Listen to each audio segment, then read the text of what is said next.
Ouais, parce qu'on a souvent tendance à dire que les Sagittaires, c'est des personnes qui sont infidèles, parce que bon, ils expérimentent beaucoup.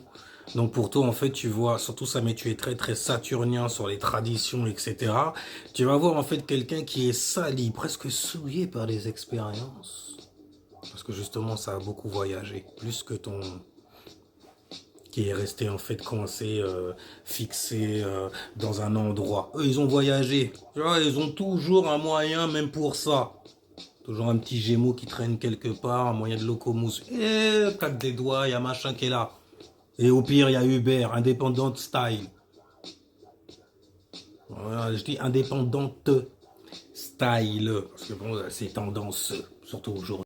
Mais, de la même manière dont tu peux voir un Sagittaire se battre bec et ongle pour défendre son système, tu vois, de pensée, ce qui explique en fait certaines choses qu'il a vécues dans sa vie, certaines significations aussi qu'il a appris après avoir vu et donc vécu.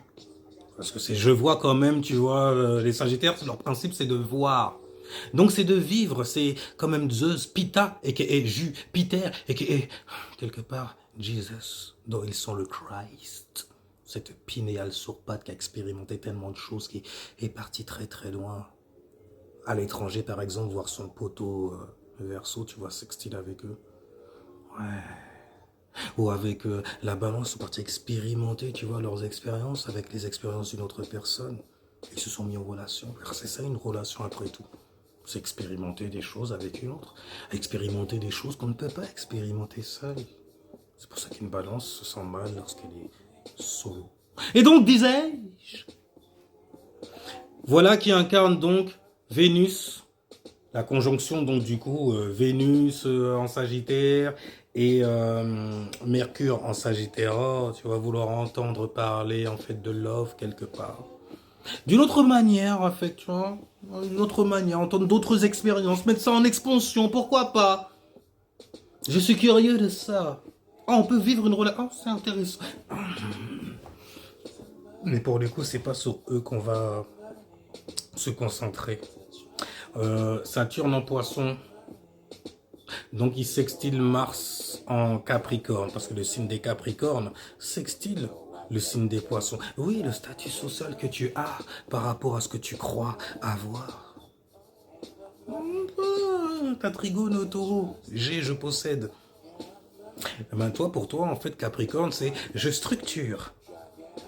Quoi? Mes désirs. Afin d'avoir quoi? Un statut social.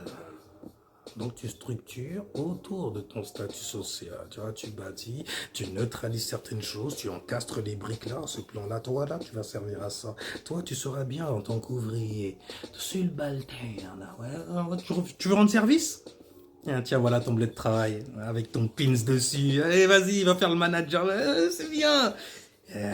Et toi, Taureau Style, qui me regarde dans le coin, en gros, tu vois, d'un air bizarre et tout. Viens, approche, n'aie pas peur. Mais bon, je sais que tu veux pas lâcher tes possessions comme ça. Parce que tu m'as vu arriver et tu as vu que je neutralisais en fait toutes ces personnes. Parfois, je les rends même coupables d'aller manifester, tu vois, de copiner avec certaines personnes, les gens qui viennent leur rendre visite, syndiqués. Je dis pas comme ça. Ah, bref, on a Mars en Capricorne qui sextile Saturne en Poisson. Donc Mars, volonté, Capricorne, structure autour de ses passions afin d'avoir un statut social, pardon. Donc une certaine stabilité aussi, une certaine place sur Terre. Et vous avez Saturne en Poisson. Donc Saturne, la structure en Poisson. Quel est le principe du Poisson? Les croyances. Donc sa structure autour de sa croyance. Est-ce qu'elle est aujourd'hui toujours viable? Y crois-tu toujours? Anyway, si jamais en fait ça gère ta vie et que tu vois de bons fruits que ça t'a ramène, t'es peut-être en fait dans ton domaine, littéralement, n'y bouge pas. Ne va pas voir ailleurs, sinon pourquoi? Parce que c'est tellement satisfaisant là où tu es. Tu vois ce que je veux dire? Mais bon, rien ne t'empêche d'aller expérimenter. Après tout, tu as Mercure en Sagittaire. Donc mettre en fait ce savoir en expansion, qui est lié donc à ta croyance et qui fait la fondation de ta croyance. Oh mon Dieu, tu en as l'opportunité aujourd'hui. Fais gaffe à Lilith qui te fait de l'œil. Ok? Donc du coup, Mars sextile, Saturne en poisson. Mars en Capricorne sextile, pardon, Saturne en poisson. Donc une opportunité de ramener ses rêves dans la réalité, ses illusions dans la réalité. Si jamais c'est pas bon, tu sauras que c'est une illusion, n'est-ce pas? Donc tu ne rajouteras pas à ça. Tu tues l'espoir, en fait, littéralement. Ça veut dire que tu ne la mets plus en exil, tu donnes mort à ça, littéralement, tu vois, et fais naître, en fait, une nouvelle personne. Al, forme, iti, ité, itacisé. Bondaoula ici, c'est cérémonial master dans la place. Donc on a Mars en Capricorne aussi. On a donc Jupiter en Taureau. On a donc Lilith aussi en Vierge. Et tout cela te crée un trigone. Et un trigone dans l'astrologie, qu'est-ce que c'est? C'est un don, une habilité, une capacité innée quelque part. C'est comme si tu étais né avec le Sharingan, le Rinnegan. Bref, un don héréditaire, oui, tu t'es assigné cela. Tu t'es distribué les dons comme bon te semblait. N'est-ce pas bon? Quand tu es au courant. Donc du coup, un trigone, c'est un don. Et là, tu vas avoir le don, du coup, de t'ancrer, d'ancrer tes passions, ta sagesse et aussi les possibilités d'être embarrassé. Car on a Lilith dans le signe de la Vierge. C'est pas évident, je sais, gars. Mais bref, il va falloir que tu regardes où se trouve Mars. On va rentrer dedans, dans le trigone. Tu vois, on va voir en fait comment tu peux faire pour te régénérer, te stabiliser, atteindre donc une certaine forme de stabilité sur Terre. Tu vois, en regardant ce qui concerne les affaires donc terrestres, antitechtoniennes. Tu en as l'éveil capricornien, gouverné par Saturne, Osiris, et antitechtonienne, relié à la Terre. God damn. Brefons, parce que cette vidéo concerne surtout Mars, parce que Mars va nous donner en fait certaines habilités, celle de pouvoir avoir suffisamment de volonté en fait pour pouvoir se structurer, avoir en fait un but, avoir donc une passion aussi derrière. Et on a Mars qui est derrière le soleil en Capricorne, donc ça met le feu à la bête à cornes. Donc du coup, on va regarder où se trouve Mars. Donc pour voir l'influence de Mars qui est en Capricorne, on va surtout regarder où se trouve le signe du Capricorne. Dans ce cas, dans la charte, dans ta charte. On va regarder en fait les maisons, la personnalité, donc la maison 1, ce qui te concerne de manière personnelle.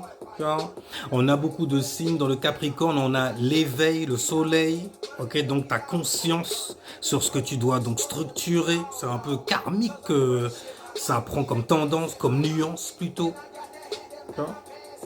Donc du coup, tu regardes où tu as le Capricorne et tu regardes où tu as le Taureau et la Vierge, parce que la combinaison du Taureau plus la Vierge va grandement aider justement le Capricorne à rester le GOAT, à rester le boss, à rester donc au devant de ses affaires terrestres. Donc, on va y aller, on va se plonger dans ça. Là où se trouve Vierge, il y a Lilith comme influence.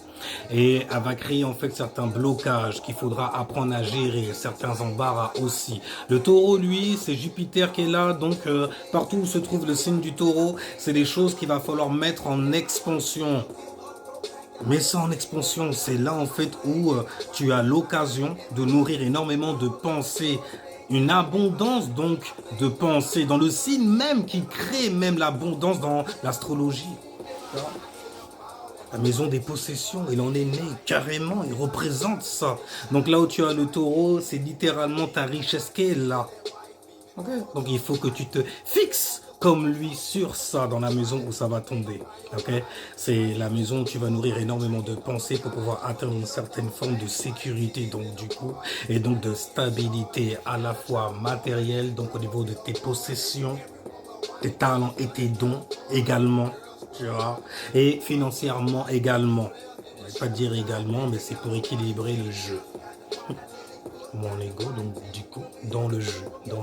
Donc du coup, on va ramener un peu de jus. Alors, on va voir où se trouve la Vierge et le Taureau. Il faudra apprendre à équilibrer ça. Ça va aider justement le Capricorne, donc, à se polariser, vu qu'il est carrément en conjonction. Il a carrément 3 influences dans un seul signe. Bon, let's go. C'est bien signé, so let's go.